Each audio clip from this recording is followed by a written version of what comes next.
نہیں دیتا کہ دینا ایڈ کر دینا بھائی دادا واسطے دینا وائٹ ہی تو کہا تھا تجھے میں نے ارشاد باری تعالی ہے مجھے غریب سا لگ رہا ہے یا ایھا الذین آمنوا، اے ایمان والو، آمنو باللہ ورسولہ، اللہ اور اس کے رسول پر ایمان لے آؤ۔ ایمان والوں کو ہی دعوت ایمان دی جا رہی ہے۔ یہ نہیں فرمایا یا ایھا الذین کفروا اس آیت میں کہ اے کافرو تم ایمان لے آؤ، یا ایھا الذین اشرکوا اے مشرکین تم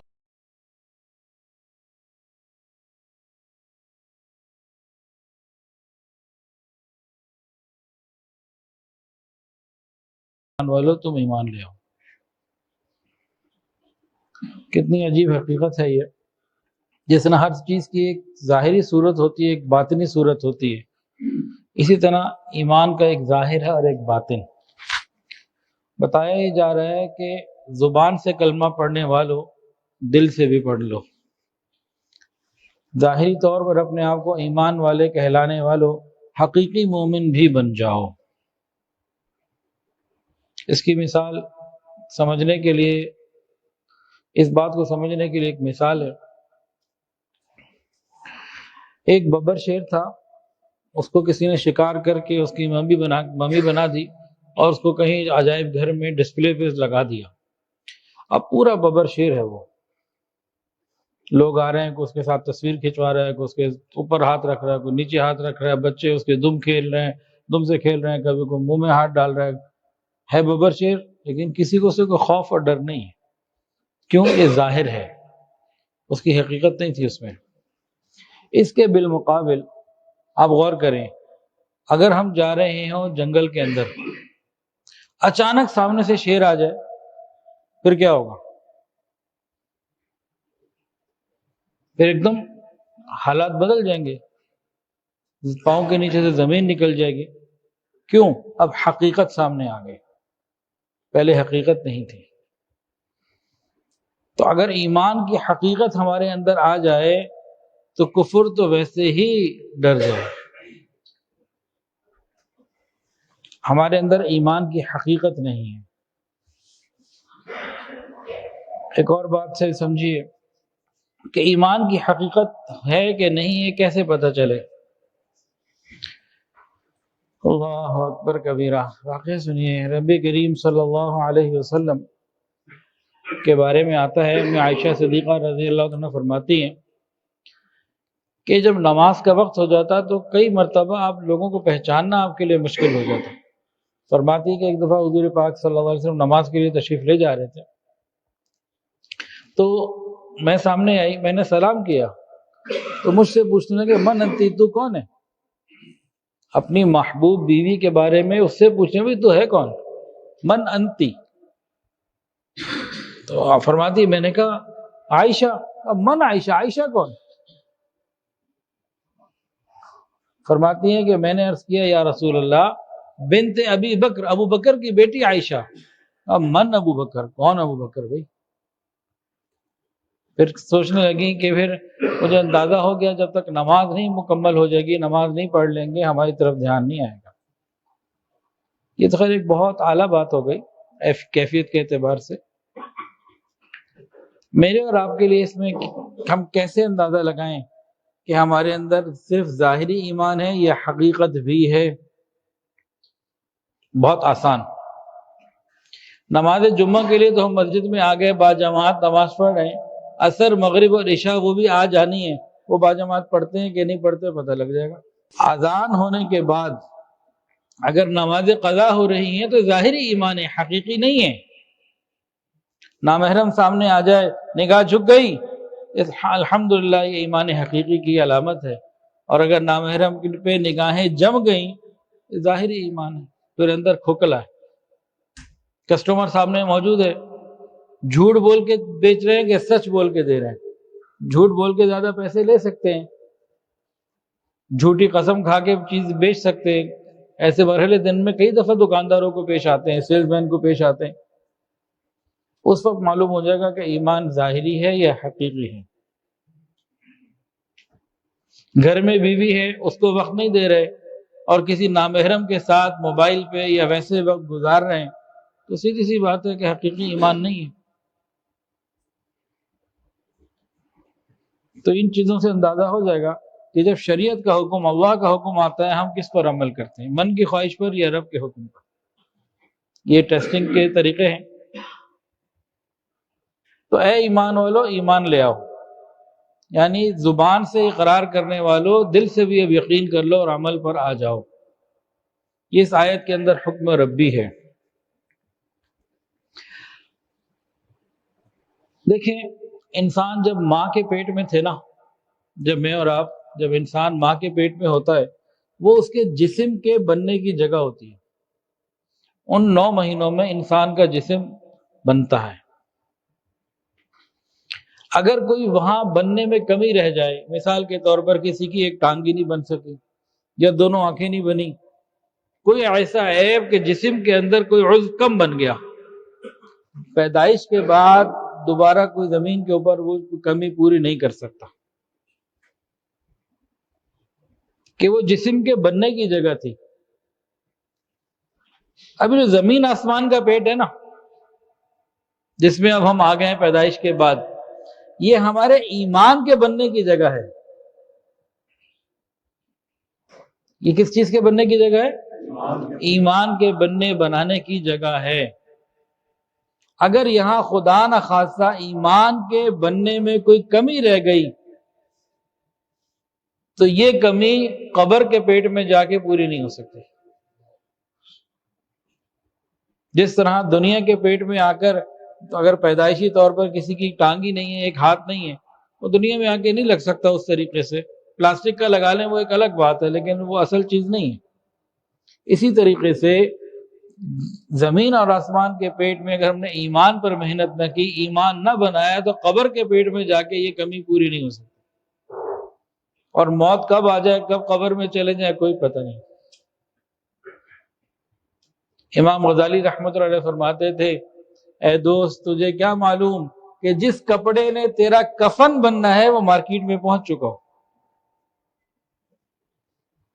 ہمیں کیا پتا کون سی رات کس کی قبر میں آنی ہے، ہم تو نہیں جانتے، لیکن آنی ہے.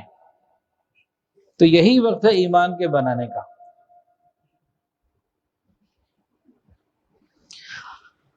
اب حضور پاک صلی اللہ علیہ وسلم نے ہمیں ایمان کے بارے میں خبر دی. ہم نبی کریم صلی اللہ علیہ وسلم کو اپنا خیر خواہ مانتے ہیں، ان سے محبت کرتے ہیں، اور یہ مانتے ہیں کہ انہوں نے جو کہا حق اور سچ ہے، کسی بات پہ کوئی شبہ نہیں کرتے، لیکن عمل بھی نہیں کرتے ان کی باتوں پہ. اس کو ایک مثال سے سمجھیں. دریا کے اندر کافی ساری مچھلیاں تھیں، تو ایک بڑی مچھلی بھی تھی، سمجھدار، سب کی خیر خواہ، بڑی سب سے محبت کرنے والی.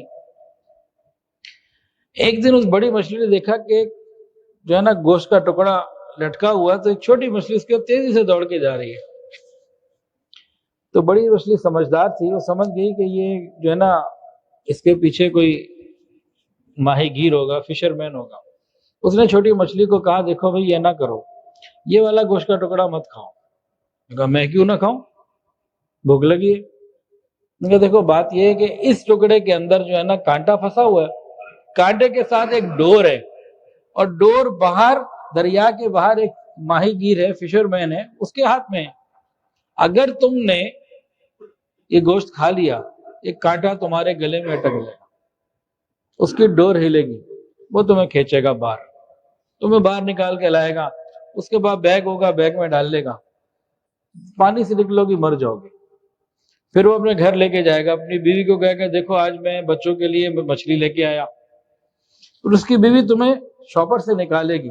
سب سے پہلے تو تمہارے نا کھال ادھیڑے گی، اس کے بعد ایک چھری ہوگی، تیز تمہارے ٹکڑے ٹکڑے کرے گی، پھر مرچ مسالے لگائے گی.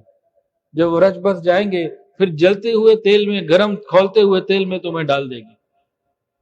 جب تم فرائی ہو جاؤ گے، اس کے بعد وہ باہر نکال کے دسترخوان لگا کے ان لوگوں کو بلائے گی. سب لوگ آئیں گے اور اپنے 32 دانتوں سے تمہاری بوٹی بوٹی چبا چبا کے کھا جائیں گے.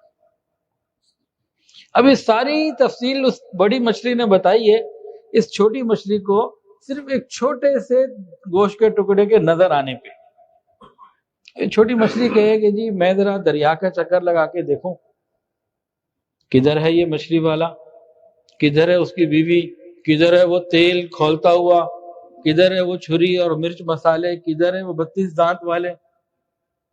اب بتائیں سارے دریا کے وہ چکر لگاتی رہے، اس کو کچھ نظر آئے گا؟ اب کیا ہے، اب یہ ہے کہ مان لے گی تو بچ جائے گی۔ بڑی مچھلی کی بات جس کو یہ اپنا خیر خواہ مانتی ہے، سمجھتی ہے، مان لے گی تو بچ جائے گی، نہ مانا تو سب کچھ نظر آئے گا کہ نہیں آئے گا؟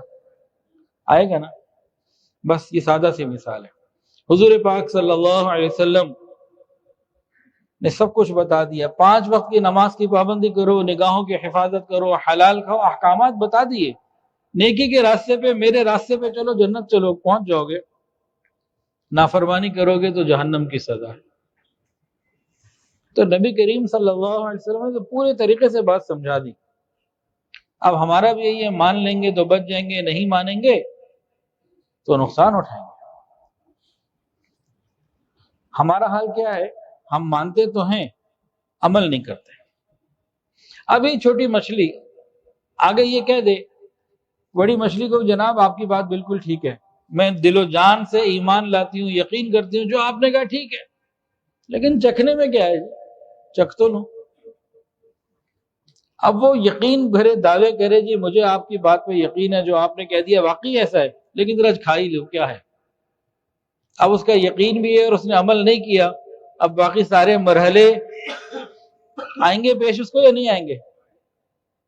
حالانکہ وہ کہہ رہی ہے کہ مجھے یقین ہے آپ کی بات۔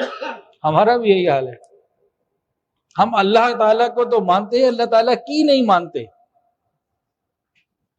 الحمدللہ ہم اللہ تعالیٰ کو مانتے ہیں، الحمدللہ کہہ دیں الحمدللہ، لیکن ہم اللہ تعالیٰ کی نہیں مانتے، مسئلہ یہاں پہ آگے خراب ہوتا ہے۔ تو انتہائی سادہ سی مثال ہے جس میں ایک پوری حقیقت ہمارے سامنے آ گئی۔ حضور پاک صلی اللہ علیہ وسلم کی ذات مبارک وہ ذات ہے جس نے اللہ رب العزت کا دیدار کیا شب معراج میں، جنت اور جہنم کو دیکھا، ہمیں آ کے ایک ایک بات کی اطلاع بتائی۔ 23 سال وحی کا نزول رہا، ہمارے سامنے ہر بات کو کھول کے رکھ دیا۔ اب ہماری ذمہ داری ہے کہ ہم بات کو مان کے چلیں۔ الحمدللہ ہم لوگ ایمان والے ہیں۔ ایمان کی ڈیفینیشن کیا ہے جی؟ میں نے اس مسجد میں پہلے بھی بتائی ہے، میں نے نہ بھی بتائی ہے، میرا بتانا کیا ہے جی؟ میں کیا شے، کچھ بھی نہیں، ابھی ہوا نکل گئی، کل مٹی ڈال دینی ہے لوگوں نے، ختم کہانی۔ اللہ عافیت کے ساتھ وہ وقت لائے جب بھی ہو، اللہ میری اور آپ کی قبر کو جنت کا باغ بنائے، جب بھی ہم قبر میں پہنچیں ہمارے لیے وہ جنت کا باغ ہو۔ قبر سے اتنا ڈرنا نہیں چاہیے، ڈرنا چاہیے، اتنا بھی نہیں ڈرنا چاہیے۔ بعض لوگ یہ سمجھ بیٹھے ہیں کہ قبر واقعتاً ایسی جگہ ہے جہاں پھیٹی لگنی ہے، وہ تھانہ تھوڑی ہے جو ڈرنا ہے۔ ہاں اعمال کی بات ہے، ہم اعمال اچھے کرتے رہیں، غلطی ہو جائے معافی مانگتے رہیں، انشاءاللہ اللہ تعالیٰ قبر کو جنت کا باغ بنا دیں گے۔ اس طرح قیامت کا دن یقیناً خوف ہے، یقیناً خوف کی باتیں ہیں، اس سے انکار نہیں ہو سکتا، لیکن ایسا ہی نہیں ہے کہ صرف خوف ہی خوف ہے۔ نبی کریم صلی اللہ علیہ وسلم کی شفاعت اللہ کے حکم سے ہوگی، اللہ کے اپنے عرش کا سایہ ہے، تو رحمت کی بھی بڑی باتیں ہیں اس میں۔ تم ایمان والے ہیں تو ایمان کی ڈیفینیشن کیا ہے؟ اگر آج ہم سے کوئی پوچھ لے تو بھئی آپ ایمان والے ہو، ایمان کی تعریف کو بیان کرو، ہم کیا بتائیں گے؟ علماء کرام تو بتا دیں گے، باقی ہم میں سے اکثر مجمع چپ رہے گا۔ اس بھری بھی مسجد میں اگر پوچھا جائے نا تو علماء کرام اگر جو ہیں وہ تو بتا دیں گے، عوام الناس جو ہے نا ان کے لیے بڑا مشکل ہے۔ ہم ہیں ایمان والے، ایمان کی تعریف ہمیں شاید نہ آتی ہے۔ سن لیجئے، یاد رکھیے توجہ کے ساتھ، میں اس کا مفہوم 3 مرتبہ عرض کروں گا انشاءاللہ تعالی، تاکہ یہ بہت اہم پوائنٹ ہے، یہ ہمارے اندر رچ بس جائے، اندر تک اتر جائے، توجہ سے سمجھنا ہے اس کو۔ ایمان کی تعریف یہ ہے، خبر رسول، خبر ہوتی ہے نا نیوز، خبر رسول صلی اللہ علیہ وسلم پر، صرف نبی علیہ السلام پر اعتماد کی وجہ سے یقین کر لینا کہ جو کہہ رہے ہیں یہ سچ ہے۔ ایمان کی تعریف کیا ہے کہ حضور پاک صلی اللہ علیہ وسلم کی بتائی ہوئی ہر بات کو صرف نبی علیہ السلام پر اعتماد کی وجہ سے مان لینا، یقین کر لینا کہ جو فرمایا یہ حق اور سچ ہے۔ ایمان کی تعریف کیا ہے کہ حضور پاک صلی اللہ علیہ وسلم کی بتائی ہوئی خبر، آپ کی بات پر یقین کر لینا۔ کیوں یقین کر لینا؟ صرف نبی علیہ السلام پر اعتماد کی وجہ سے، اور کوئی دوسری وجہ نہیں۔ نبی صلی اللہ علیہ وسلم کا مقام ہمارے یہاں اتنا ہے کہ جو آپ کی زبان مبارک سے نکلا بس وہ بات مکمل ہو گئی، وہ حق اور سچ ہے، اس کے بارے میں کوئی بات نہیں کر سکتا، ورنہ ایمان چلا جائے گا۔ تو ایمان ہے ہی نبی علیہ السلام کی لائی ہوئی باتوں کو، بتائی ہوئی باتوں کو یقین کرنے کا نام۔ حضور صلی اللہ علیہ وسلم کا اتنا مقام ہے، تو یہ ایمان کی ڈیفینیشن ہے۔ یہ اہم بات ہے، ایمان کا ایک علم ہے جو ہمیں آج نہیں ہے، عمومی طور پر نہیں ہے۔ اللہ تعالی ہمیں اس ایمان کی حفاظت کرنے کی توفیق عطا فرمائے۔ اس زمین کے اوپر دو طرح کی زندگی گزارنے والے لوگ ہیں، تفصیلات میں جائیں تو درجنوں نکل آئیں گے، لیکن موٹے موٹے دو ہیں، ایک ایمانی زندگی، ایک کافرانہ زندگی۔ ایک ایمان کی سوچ، ایک کافرانہ سوچ، ایک ایمان کی نظر اور ایک کافر کی نظر۔ مومن ظاہر کی آنکھوں سے نہیں دیکھتا، مومن دل کی آنکھ سے دیکھتا ہے، ایمان کی آنکھ سے دیکھتا ہے، کافر ظاہر کی آنکھ سے دیکھتا ہے۔ ایک ظاہری نظر اور ایک باطنی نظر، تو اس کو ایمانی اور کافرانہ نظر میں آپ کو دو جملے بول دیے، تفصیل آپ کو بتاتا ہوں، اب ذرا سوچیے، غور کیجیے۔ مومن کو اللہ کے وعدوں پہ یقین ہوتا ہے اور اس کو علم ہوتا ہے، اور کافر کے پاس یہ نعمت نہیں ہوتی۔ ایک آدمی کے پاس 5 لاکھ روپے ہیں، اس کی بہن بیمار ہو گئی، اس نے کہا جی مجھے علاج کے لیے 1 لاکھ روپے کی ضرورت ہے، دے دو۔ اب ایمان والا خبر کے اوپر یقین رکھتے ہوئے کہتا ہے، سوچتا ہے کہ میں اس کو 1 لاکھ دوں گا نا تو اللہ مجھے اور دے دے گا، 10 گنا 70 گنا کچھ اور مجھے ملے گا۔ ظاہر سے کیا نظر آ رہا ہے؟ 5 سے 4 رہ گیا۔ ظاہری آنکھ کیا بتا رہی ہے؟ پیسہ کم ہو رہا ہے، لیکن دل کی آنکھ بتا رہی ہے، یقین بتا رہا ہے کہ نہیں، یہ بڑھے گا، یہ کم نہیں ہوگا، کیونکہ حضور صلی اللہ علیہ وسلم نے فرما دیا صدقہ دینے والے کا مال کم نہیں ہوتا، صدقے سے مال بڑھتا ہے۔ وَيُرْبِي الصَّدَقَاتِ، صدقے کو اللہ بڑھاتے ہیں۔ یہ ایمان کی نظر سے دیکھ رہا ہے۔ ایک کافرانہ سوچ ہے، اور آج کل ہمارے معاشرے میں موبائل فون، انٹرنیٹ اور مغرب کے پیچھے اندھی تقلید کی وجہ سے بہت سے مسلمانوں کی سوچ بھی کافرانہ ہو چکی، بہت سے مسلمانوں کی۔ کافرانہ سوچ کیا ہے؟ ظاہری سوچ کیا ہے؟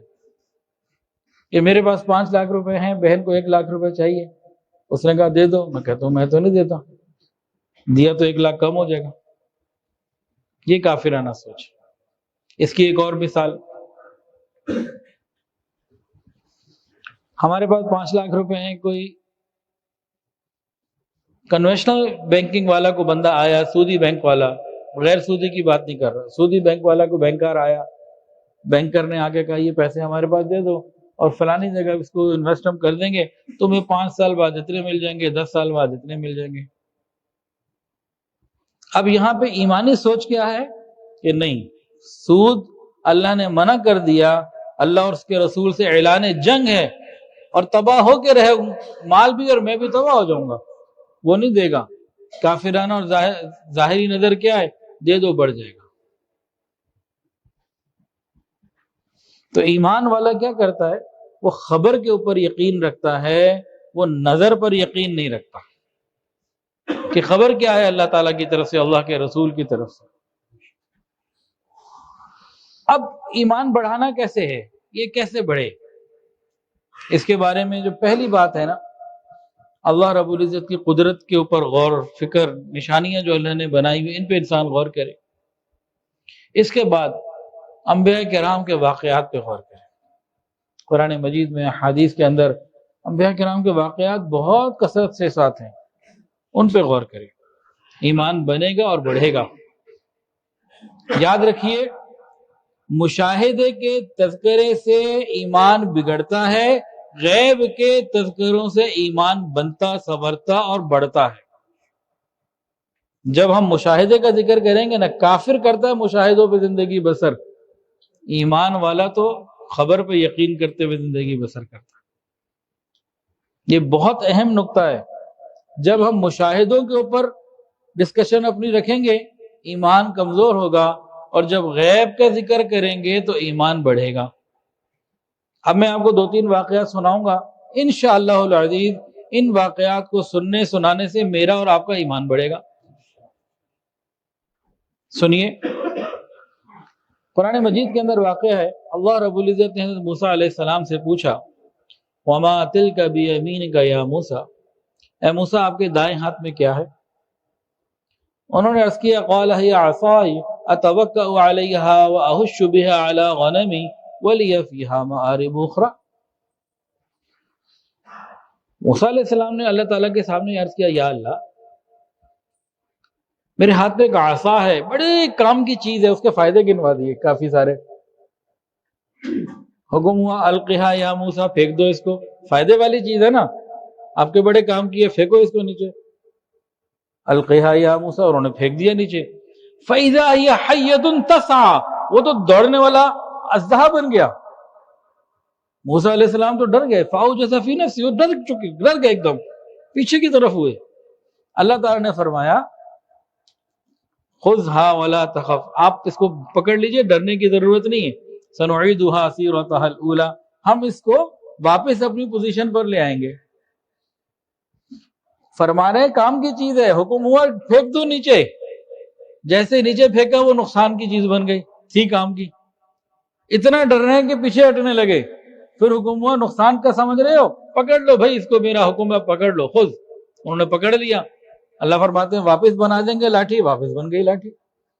نعوذ باللہ، یہ کوئی کرتب یا شو تو نہیں دکھا رہے تھے اللہ تعالیٰ، بتانا مقصود تھا کہ نفع نقصان میرے ہاتھ میں ہے، تمہیں ایک چیز میں فائدہ نظر آ رہا ہے، میں جب چاہوں اسی میں نقصان پیدا کر دوں، تمہیں نقصان محسوس ہوتا ہے، میں جب چاہوں اسی میں نفع پیدا کر دوں، یہ سب کچھ میرے ہاتھ۔ حضرت موسیٰ علیہ السلام ایک مرتبہ بیمار ہو گئے، کوئی تکلیف ہوئی، اللہ تعالیٰ سے عرض کیا، اللہ تعالیٰ نے فرمایا کہ فلانی جگہ جائیے اور وہ جڑی بوٹی وہ کھا لیجئے، ٹھیک ہو جائیں گے۔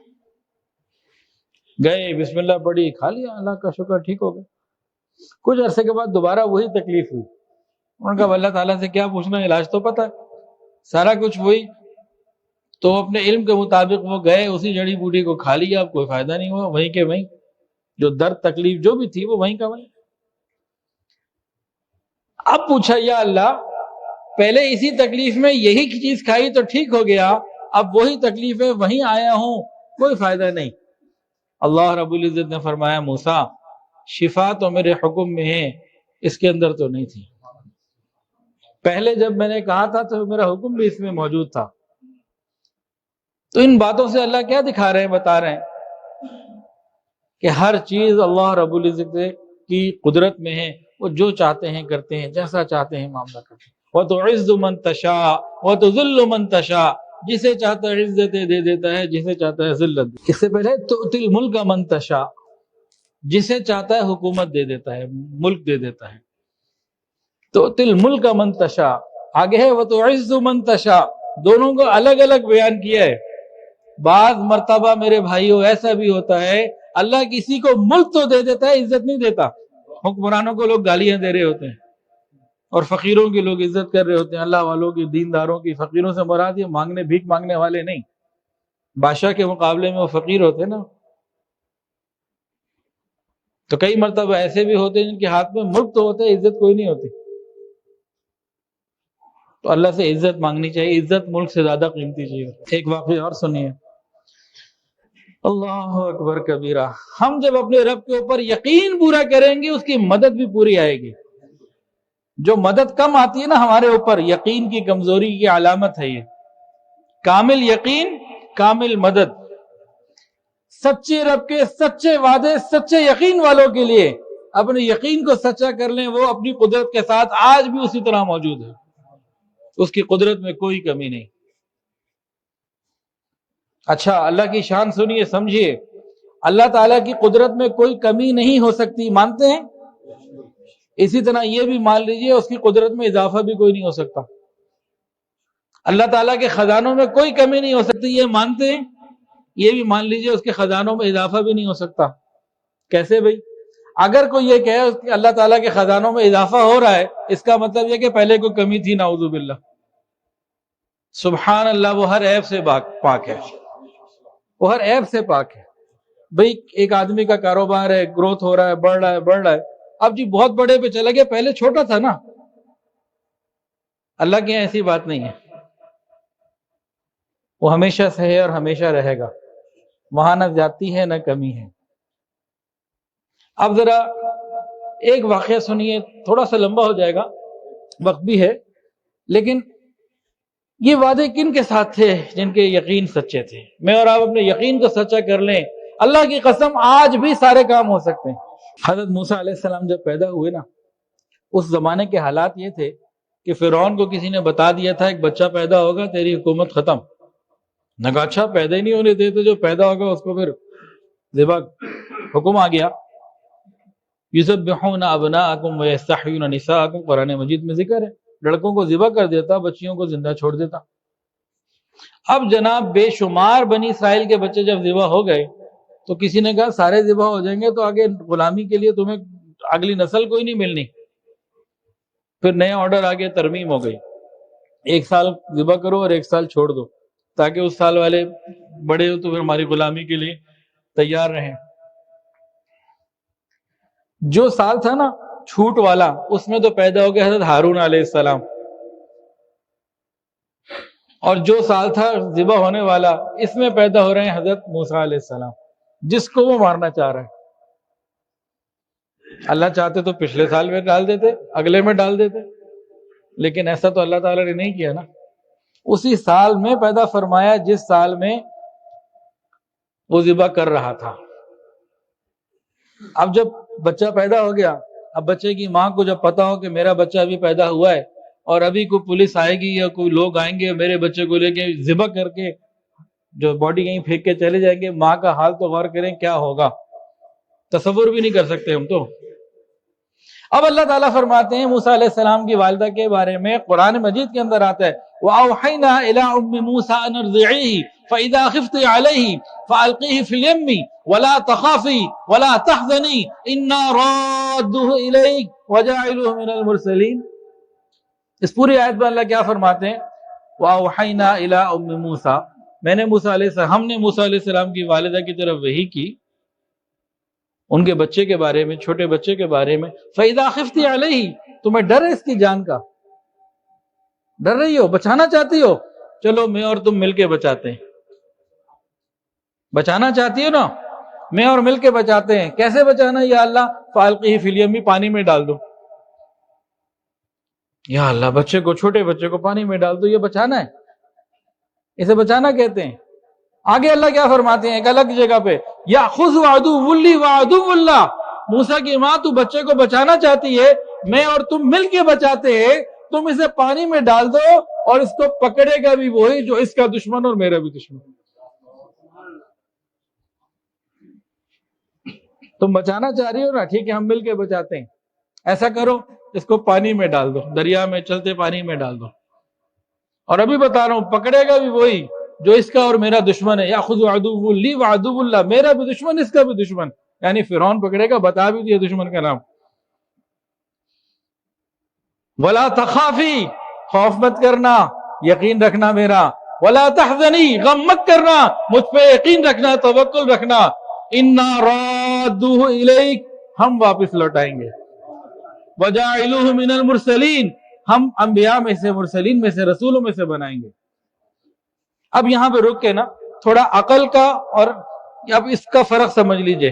ایمان والے کی نظر یہ دل کی نظر سے دیکھتا ہے، آنکھ سے، یہ ظاہر کی آنکھ کو نہیں دیکھتا، عقل سے نہیں سوچتا، عقل کو اللہ کا حکم صحیح طریقے سے پورا کرنے کے لیے استعمال کرتا ہے، جو عقل کا صحیح کام ہے۔ شریعت کے سامنے اپنی عقل نہیں لڑاتا۔ اب عقل اس وقت چیخ رہی ہوگی، اب یہ نا گمان کی بات ہے، اب عقل اس وقت چیخ رہی ہوگی، چلا رہی ہوگی، موسیٰ کی ماں بچے کو پانی میں مت ڈالنا، بچہ بچانا چاہتی ہے نا، پانی میں مت ڈالنا۔ یہ کون سا کوئی ورلڈ چیمپئن سوئمنگ میں کیا ہوا ہے اس نے؟ دودھ پیتا بچہ ہے، بیٹھ نہیں سکتا ہے تو نہیں بچے گا۔ اب کوئی کہے نہیں میں صندوق بنا کے نا اچھے طریقے سے پھر پانی میں ڈالوں گی، عقل پھر چیخے گی کہ دیکھو اگر صندوق کو ایئر ٹائٹ بنایا کہ پانی اندر نہ آئے تو ہوا بھی اندر نہیں آئے گی، نتیجہ موت۔ صندوق میں سوراخ رکھ دیا کہ ہوا آتی رہے تو ساتھ پانی بھی آئے گا، نتیجہ موت۔ عقل کا کوئی حال اس وقت نہیں ہے، وہ چلا رہی ہے کہ مت کرنا ایسے، بچہ نہیں بچے گا، عقل کے پاس کچھ نہیں ابھی۔ لیکن جن کا معاملہ یہ ہوتا ہے کہ اپنی عقل کو اللہ کے حکم کو صحیح پورا کرنے کے لیے استعمال کرتے ہیں، جیسے موسیٰ علیہ السلام کی والدہ پانی میں ڈال دیا۔ اب جناب وہ صندوق بہتا بہتا فرعون کے پاس گیا، ملکہ نے بھی دیکھا، ملکہ نے کہا بیٹا بنا لیتے ہیں۔ اللہ فرماتے ہیں وَأَلْقَيْتُ عَلَيْكَ مُحَبَّةً مِّنِّي، اے موسیٰ ہم نے آپ کے چہرے کے اوپر محبت کی تجلی القاء کر دی تھی، جو آپ کو دیکھتا آپ کا گرویدہ ہو جاتا۔ دیکھا موسیٰ علیہ السلام کو حضرت آسیہ نے، فرعون کی بیوی نے کہا بیٹا بنا لیتے ہیں۔ اب وہ فرعون کو ٹھٹکا تو صحیح کہ بھئی پانی میں کون ڈالے گا، تو لازمی بات ہے کہ بنی اسرائیل کا ہی ڈال سکتا ہے کہ بچے کو قتل سے بچائے، اتنی عقل تو تھی اس کو۔ اور اس کے ذہن میں کیا آیا کہ ہمارے گھر میں بلے گا بڑھے گا ہماری ہی بولے گا۔ ہزاروں کو قتل کروانے والا، بیوی نے کہا لا تقتلوہ، یہ بیوی کے الفاظ ہیں قرآن میں، لا تقتلوہ، اسے قتل مت کرنا۔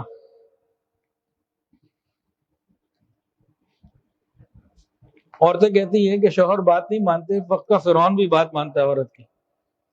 مت ماری گئی نا، ساری اس کی سائنس، ساری عقل ختم ہو گئی آج۔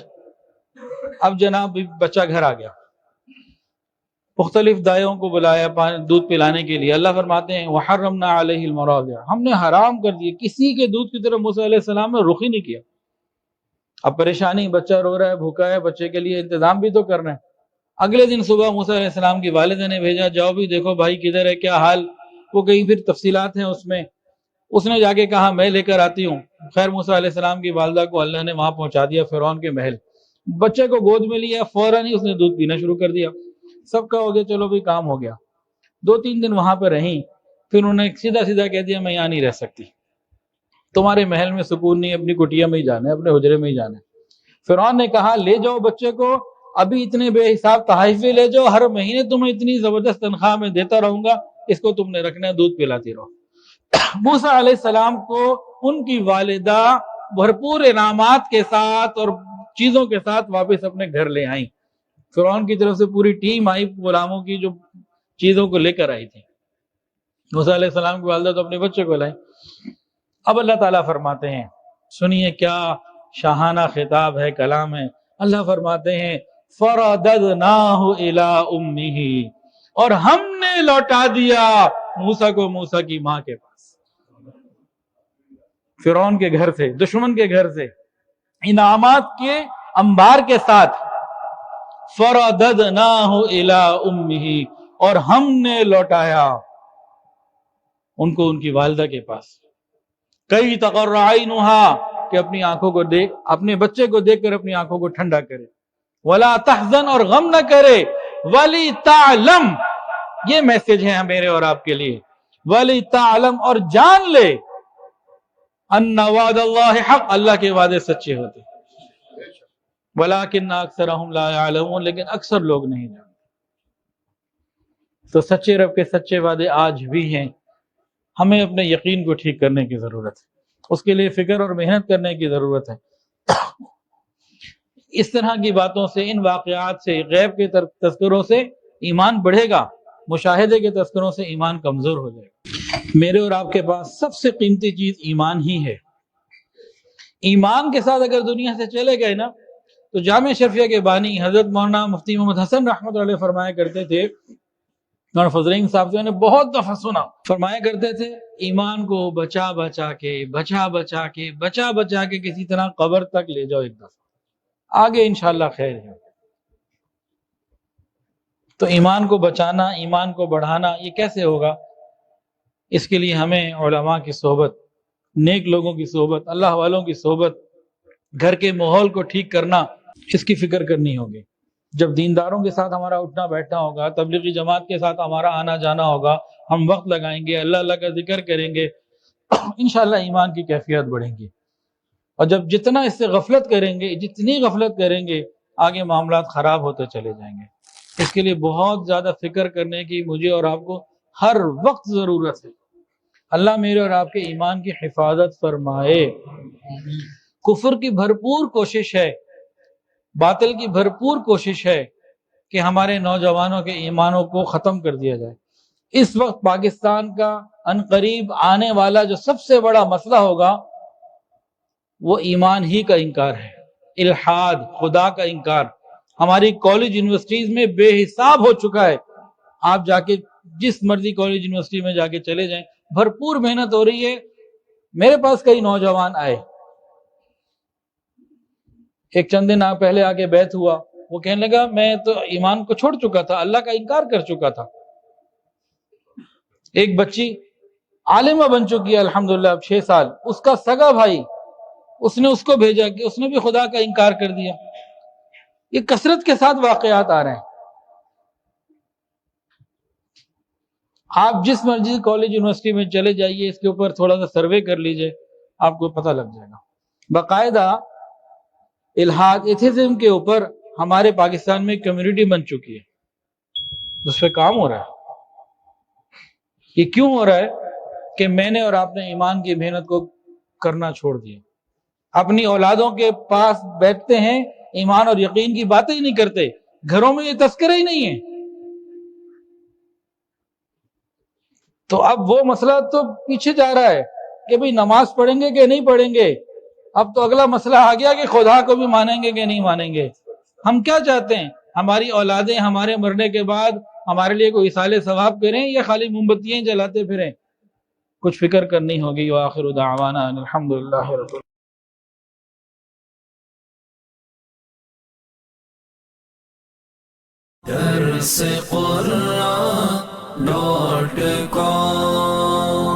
www.darsequran.com